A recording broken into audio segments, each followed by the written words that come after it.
예, 성도 여러분, 성사절 잘 지내셨습니까? 복된 새날이 밝았습니다. 함께 찬양 드리며 하나 예배자로 나갑니다. 70장, 70장, 예전 찬송 79장입니다. 피난처에 있으니 70장 찬양 드립니다.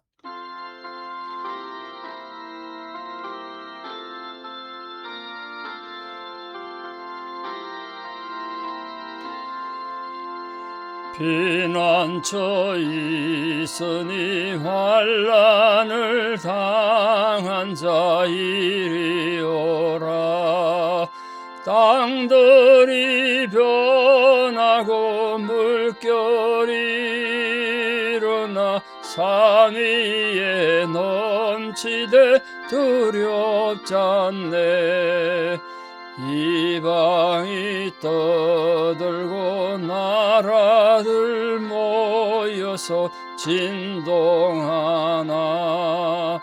우리 주 목소리 한 번만 바라면 천하의 모든 것 망하겠네. 만유주 하나님 우리를 도우니 피난처요. 세상의 난리를 거치게 하시니 세상의 창금이 쓸데없네. 높으신 하나님 우리를 구하니 할렐루야. 괴로움이 심하고 환난이 극하나 피난처 되시는 주 하나님. 아멘. 주기도문으로 우리 신앙을 고백드리겠습니다. 하늘에 계신 우리 아버지, 아버지의 이름을 거룩하게 하시며 아버지의 나라가 오게 하시며 아버지의 뜻이 하늘에서와 같이 땅에서도 이루어지게 하소서. 오늘 우리에게 일용할 양식을 주시고 우리가 우리에게 잘못한 사람을 용서하여 준 것 같이 우리 죄를 용서하여 주시고 우리를 시험에 빠지지 않게 하시고 악에서 구하소서. 나라와 권능과 영광이 영원히 아버지의 것입니다. 아멘. 2025년 12월 26일 금요일 새벽 하나님 주신 말씀 욥기 23장 10절에서 17절입니다. 욥기 23장 10절에서 17절 봉독에 올리겠습니다. 욥기 23장 10절입니다. 그러나 내가 가는 길을 그가 아시나니 그가 나를 단련하신 후에는 내가 순금같이 되어 나오리라. 내 발이 그의 걸음을 바로 따랐으며 내가 그의 길을 지켜 치우치지 아니하였고 내가 그의 입술의 명령을 어기지 아니하고 정한 음식보다 그의 입의 말씀을 귀히 여겼도다. 그의 뜻이 일정하시니 누가 능히 돌이키랴. 그의 마음에 하고자 하시는 것이면 그것을 행하시나니 그런즉 내게 작정하신 것을 이루실 것이라.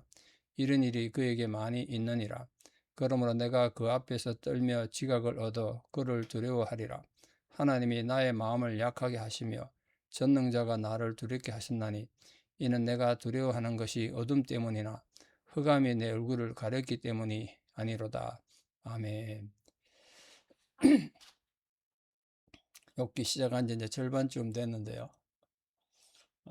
욥기 그러면 부담이 되는 분도 있겠습니다만 또 많은 어려움 가운데 있는 분들은 욥기를 통해서 또 많은 위로도 받고 은혜 받는다고 또 이렇게 피드백해 주셔서 감사합니다. 계속 그 욥이 임했던 욥이 누렸던 은혜가 위로가 모든 성도들 함께 하길 바랍니다. 그 중에 오늘 읽은 부분이 굉장히 중요하지 않습니까? 욥기 전체에 주제되는 성구 하나를 찾으라면 욥기 23장 10절이 아닐까 생각합니다. 욥은 지금 정말 힘든 게 자기가 지금 상황이 힘든 것도 어렵지만 친구들이 자기를 비판하고 욕하는 것도 어렵지만 가장 힘든 건 하나님이 자기와의 관계에서 자기를 외면하는 것 같은, 하나님 좀 만나고 싶은데 하나님 자기를 만나주지 않는 절망이 가장 크다 말이에요. 그런데 오늘 놀라운 신앙 고백을 했습니다. 이 10절 보십시오. 그러나 이랬습니다. 그러나 우리 어제도 보셨습니다. 아래도 보셨는데 하나님이 자기와 함께 하지 않는다는 그 엄청난 절망감이 욥을 참 힘들게 했는데요. 근데 그러나 그러면 앞에 내용이 부정되고 반대되는 거 아닙니까? 자기가 참 하나님이 나와 함께 하지 않는 것 같고 하나님이 내 기도도 들어주지 않는 것 같고 아무리 찾아도 하나님 안 계시는 것 같은 절망감이 있다. 그러나 이러네. 그러나 뭐라 그러냐면 내가 가는 길을 그가 아시나니 하나님 내 걸음 아신다는 거예요. 내가 어떤 억울한 상황이 있고 어떤 절망과 어떤 고통 가운데 있는지 다 아신다. 하나님 아신다. 이렇게 생각했다고 해요. 그런데 그걸 어떻게 이해했냐면 그가 나를 단련하신 후에는 내가 순금같이 되어 나오리라. 참 대단하지 않습니까? 이게 이제 신앙의 역설의 진리고 신앙의 힘 아니겠습니까? 내 지금 고난이 있고 실패 있고 고통받지만 이건 하나님 나를 단련하시는 것이다. 훈련하는 것이다. 하나님이 나를 단련하신 후에는 내가 정금같이 나올 것이다. 이렇게 희망을 버리지 않았습니다. 욥은 자기가 하나님을 찾지 못하는 무능함이 반드시 하나님이 자기를 완전히 잊어버리셨거나 하나님이 자기를 방해하기 때문이 아니란 거예요. 아, 이건 지금 하나님 나를 단련하시고 훈련하시는구나 이렇게 이해했다는 거예요. 사실 하나님은 의인의 길과 악인의 길 그거 다 아시지 않겠습니까? 시편 1편의 말씀처럼 하나님 다 아시죠. 그러므로 욥은 용광로에서 재련된 금이 나중에 순금이 되는 것처럼 하나님의 섭리 안에서 주어진 모든 시련이 끝났을 때는 자기 영성이 순금처럼 순수하고 정결한 믿음의 사람들 그걸 믿었습니다. 이게 위대한 신앙의 고백 아니겠습니까? 이게 기독교가 고난을 긍정하는 신앙이 되는 종교가 되는 이유입니다. 욥은 자기의 고난에는 궁극적으로 자기 영혼을 순결하게 하는 능력이다. 이렇게 믿었다고요. 우리 모든 성도인들 그렇게 되기를 바랍니다. 여러분, 남들과 비교해서 나에게는 왜 이런 고통이 있는가? 지나간 고난이 이해가 되지도 않고 지금 당하고 있는 고통이 참 용납도 되지 않고 이해되지 않더라도 여러분 정말 오늘 이 욥의 고난이 욥의 고백이 자기의 고백이 되기를 바라요. 그가 나를 단련하신 후에는 내가 순금같이 정금같이 되어 나올 것이다. 이런 고백을 함으로써 하나님께서는 오늘도 모든 성도인들의 삶, 우리의 삶을 지배하셔서 어떤 우리 상황이 있든지 간에 끝내는 하나님 앞에 위대하고 영광스러운 하나님 자녀로 승리하게 하실 것입니다. 그 믿음을 가지고 이제 한 해 마지막 날이 며칠 안 남았는데 한 해를 잘 마무리하시길 바랍니다. 욥은 하나님 앞에서 자기 순결을 어떻게 지켰다고 11절 12절에서 말하냐 하면 내가 걸음도 바로 따랐고 걸음걸이 조심했다는 거예요. 그리고 길도 치우치지 않았다. 정도를 걸었다는 거 아닙니까? 하나님 자신의 행위가 하나님의 기준에 벗어나는 게 없었다는 거예요. 그리고 그의 입술의 명령을 어기지 아니하고 정한 음식보다 그의 입의 말씀을 더 귀히 여겼다. 자, 이게 하나님 주시는 어떤 명령보다도 내가 다른 것을 마음에 두지 않았다는 거예요. 좋은 음식보다도 하나님 말씀을 더 귀하게 여겼다는 거 아닙니까? 이게 참 신앙으로 정말 중요한 고백 같습니다. 욥은 하나님의 입술의 명령을 행위로 지켰을 뿐 아니라 그 말씀을 자기 가슴 속에 귀하게 간직하려고 이렇게 했다는 거예요. 이처럼 욥은 어디까지나 자기의 무지함과 하나님의 명령에 충성했음을 강력히 믿는 그런 하나님의 사람이었습니다. 그래서 하나님께서 자기를 외면하는 것 같고 언약을 지키지 않는 것 같은 그런 상황 속에서도 그런 상황이 욥에게는 슬픔이나 억울함이 있겠죠. 욥은 자기 최선을 다했지만 하나님 마치 공의를 실천하지 않는 것 같은 그런 아픔이 있지 않겠습니까? 욥의 불만은 단지 인간적인 오해죠. 그러니까 하나님이 자기에 대한 모든 걸 알고 계시는데 욥은 하나님 자기를 잘 모르시는 것 같다. 자기를 잊으셨는가 이렇게 고민했다는 거예요. 그래서 지금 자기가 이렇게 얘기하는 거야. 내가 지금 말이나 행동이나 마음이나 전부 다 하나님 앞에 똑바로 살려고 노력하고 정도를 걸었는데 왜 하나님이 나에게 이렇게 무관심하시고 응답이 없으신가 이렇게 말했다는 거예요. 그래서 욥은 하나님을 절대 의지하고 또 하나님의 확고부동하심에 대해서 어떻게 얘기했냐면 하나님은 그런 분이 아니신데 그는 13절 보시죠. 뜻이 일정하시니 누가 능히 돌이키겠느냐. 하나님 마음에 한번 확정하시면 누가 그걸 돌이키겠느냐. 마음에 하시고자 하는 일은 다 행하시는 분이다. 누구도 하나님을 방해할 수 없다는 거예요. 사실 하나님은 하나님의 목적을 이루시기 위해서 하나님의 무한한 자원을 마음대로 사용하실 수 있고 그 말씀으로 시행하기도 하시잖아요.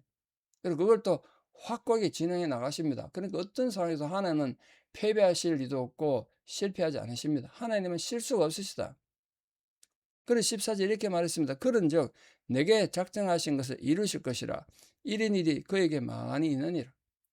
하나님께서 욥 자신에게 어떤 분기수로 작정한 것을 이루려고 작정한 것을 하나님 다 이루실 것이다. 이렇게 믿었다는 거예요. 이런 하나님의 주권을 인정하는 성도들은 삶이 참 힘들고 어려워도 그 고난 가운데서 하나님 또 의지하고 믿음으로 나갈 수 있지 않겠습니까? 그게 중요하죠. 하나님 목적이 있고 하나님 의도를 가지고 하나님 능력의 손길로 우리 삶을 지키고 보호하셔서 우리가 비록 세상에서 이해도 되지 못하고 고통당해도 끝내는 하나님이 승리하게 하실 것이다. 이렇게 믿는 거죠. 그런 이유 때문에 우리가 세상에서 참 남들에게 무시당하고 실패한 인생이고 보잘것없는 성도라고 해도 하나님께서 미리 예비하신 하나님의 승리의 목, 하나님의 위대한 몫이 있기 때문에 우리 또 기뻐하고 하나님 신뢰하면서 나가는 겁니다. 그래서 15절에서 이 하나님 절대 의지 앞에 하나님의 선 앞에선 욥은 이렇게 고백하는 거예요. 자기 그래서 그 앞에 내가 그 앞에서 떨며 지극을 얻어 그를 두려워하리라. 하나님 앞에서 두려움이 떨었다는 거예요. 하나님 앞에. 욥은 하나님의 위엄과 능력 앞에서 고개도 숙이고 하나님 앞에 내가 하나님을 잃어버렸습니다. 하나님 나를 잊으신 것 같습니다. 그런 잘못된 마음을 두려움으로 떨고 있다는 거예요. 하나님 자기 잊으신 것 같으니까. 하나님과 친교를 잃어버린 거죠. 지금 욥이. 너무 힘들다 보니까. 모든 성도에게 마찬가지 아니겠습니까? 하나님과 교제가 단절되었다는 건 성도의 가장 큰 아픔이고 두려움이 아닐까 싶은데, 근데 그 두려움을 없애고 우리 마음속에 기쁨을 회복하는 길은 하나님과 관계를 회복하는 것밖에 없잖아요. 하나님과 다시 온전한 관계를 유지하는 것. 그게 우리 성도로서 승리하고 고난과 절망 가운데서도 세상을 살아가는 이유와 방법과 목적이 되지 않겠습니까? 하나님과 관계를 유지하게 되면 우리 그 사랑 안에 거하는 거야말로 모든 두려움과 절망과 실패와 고통과 비참한 마음을 극복하는 최고의 방법이고 유일한 방법이 아닐까 이렇게 생각합니다. 그런데 16절에 보십시오. 하나님이 나의 마음을 약하게 하시며 전능자가 나를 두렵게 하셨다. 하나님이 욥을 막 괴롭히는 것 같은 그런 말을 지금 욥이 말하고 있습니다. 하나님께서 욥 마음에 있는 용기를 빼앗아 가버리고 두려움을 느끼도록 줬다는 거예요. 왜 그런 고백했겠습니까? 하나님의 지혜와 능력을 분명히 깨닫는 것만큼 인간의 연약함을 깊숙이 느낀다고요. 하나님을 알면 알수록 인간은 자신에게서는 절망해요. 그게 겸손이라, 겸손. 우리가 영적으로 또는 도덕적으로 정말 위대하신 장엄하신 하나님이 내 눈앞에 딱 나타나면 하나님이 거울로 내게 보이면 나의 부족을 느끼고 나의 비참함을 느끼죠. 그러니까 두려움을 느끼고 긴장을 느끼죠. 이사야도 그렇고 모든 많은 선지자들이 하나님 만나고 난 뒤에 기뻐하고 즐거워한 게 아니라 난 죽게 됐다. 죄인 가운데서 내가 하나님을 봤구나. 이렇게 절망했다고요. 하나님을 보게 되면 인간은 그렇게 겸손해져요. 그게 겸손이라고. 오늘 욥이 말하는 것도 그거예요. 하나님이 내 마음을 약하게 하셨으니 전능자가 나를 두렵게 하시는구나. 욥의 마음이 겸손해졌다는 거예요. 하나님 만나고 나니까 자기 약점을 알게 됐거든. 자기 연약함을 알게 됐어요. 그 인간의 마음이라는 건 교만해서 하나님을 이렇게 직접 대면하기 전까지는 자신의 문제점 못 깨닫습니다. 자신의 나약함이나 부족함을 깨닫지 못한다고요. 그때 정말 자신의 부족함을 느껴야 정말 하나님 백성답게 살고 인생을 의미 있게 살 수 있습니다. 그러니까 누구든지 자기의 존재를 분명히 이해하고 참말로 의미 있는 신앙으로 살려면 하나님을 바로 만나는 일이 정말 필요해요. 왜냐하면 하나님은 우리보다 우리 자신에 대해서 너무나 잘 알고 계시니까. 마지막 17절 욥의 불평입니다. 이는 내가 두려워하는 것이 어둠 때문에나 흑암이 내 얼굴을 가렸기 때문이 아니라 하나님이 지금 안 보이기 때문이라는 거죠. 지금 욥이 현재 당하고 있는 괴로움 또 불평의 근본 이유는 시련 때문이 아니라 하나님이 나와 함께 하지 않기 때문이고 궁극적으로는 이미 앞에서 나왔습니다만 이 정도로 고난 당하려면 하나님 나를 사랑하셨다면 그냥 나를 빨리 죽게 만드시지 왜 지금까지 두셔가지고 이런 고통을 겪게 하셨는가? 욥은 그렇게 말하고 있습니다. 욥이 지금 하나님 안 믿는 거 아닌데 하나님에 대한 신앙을 가지면서도 현재 고통이 너무 심하니까 갈등을 계속 겪었던 거 아닙니까? 물론 이런 고난에 대한 이 하나님 특별한 목적과 은혜로운 자비를 알지 못하는 욥의 인간적 한계도 있겠죠. 욥이 아무리 대단한 신앙인이고 동방의 의인이라도 어찌 하나님에 대한 모든 걸 다 알겠습니까? 욥을 읽으면서 느낍니다만 욥 같은 사람도 하나님에 대한 이해가 한계가 있더란 거예요. 그러니까 지금 이렇게 불안하고 두려워하고 하는 거죠. 그렇기 때문에 우리는 우리가 이해할 수 없는 고난이나 어떤 상황에 부닥쳤을 때 불평하고 절망하고 좌절하는 그런 성급함보다는 하나님의 때를 기다리는 인내가 필요한 거죠. 인내로 견디는 거예요. 고난 당하면 인내로 견디는 거예요. 그럼 때가 되면 하나님께서 하나님의 때와 하나님의 그 경륜, 하나님의 신비로운 해결책을 가지고 하나님을 의지하고 하나님 앞에 간구하는 자들에게 또 다가와셔서 위로하시고 모든 고난에서 벗어나게 해주신다. 지극한 사랑으로 함께 하신다는 거예요. 오늘도 모든 성도님들, 여러분 주어진 모든 상황에서 이해할 수 없는 그 고난 한가운데서도 여러분 우리를 여전히 사랑하시는 그 하나님의 사랑으로 또 용기를 얻고 또 희망을 얻고 당당히 나아가는 거룩한 하나님 자녀들 다 되시기를 우리 주 예수 그리스도의 이름으로 축원합니다. 기도드리겠습니다.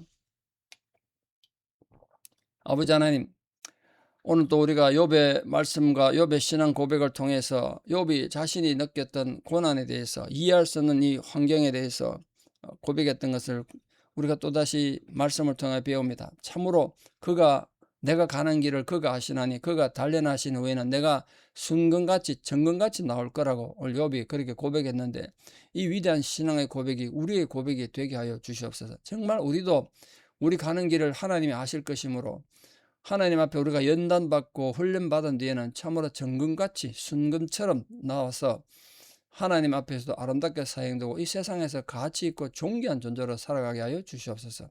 지금도 성도님들이 처해 있는 육신적 건강의 문제, 또 가정에 일어난 여러 가지 힘들고 아픈 상황의 문제, 관계 아픔으로 고통받는 모든 성도님들의 힘겨운 상황 위에 이 욥이 깨달아야 했던 그 하나님과의 아름다운 관계의 회복이 우리 모든 성도님들이 있게 해주셔서 그 가운데서 하나님 은혜로 용기를 가지고 희망을 가지고 다시 일어서는 회복이 우리 모든 성도님들에게 있게 하여 주시옵소서. 지금도 다양한 상황 속에 노출되어 마음이 지치고 또 절망하고 두려움을 느끼는 모든 성도님들이 끝없이 도와주시는 이 하나님의 사랑을 깨달음으로써 다시 용기를 가지고 하늘을 우러러 찬양하는 거룩한 성도로 살아가게 하시고 이 하늘을 잘 마무리하게 도와주시옵소서. 이제는 우리 주 예수 그리스도의 은혜와 하나님 아버지의 만극하신 사랑과 성령님의 위로교통 역사하심이 오늘도 주님 앞에 거룩한 백성으로 살아가기를 결단하는 사랑하는 성도님들의 위대한 신앙의 고백 위에 또 우리 사랑하는 모든 자녀들 삶 위에 지금도 병상에서 또 삶의 여러 가지 혼란과 고난으로 고통당하는 모든 성도님들 힘겨운 상황 위에 또 그런 모든 민족 위에 이제부터 영원토록 함께 하시옵기를 간절히 축원하옵나이다. 아멘. 예, 여러분 오늘 하루도 믿음으로 승리하시길 축복합니다. 감사합니다.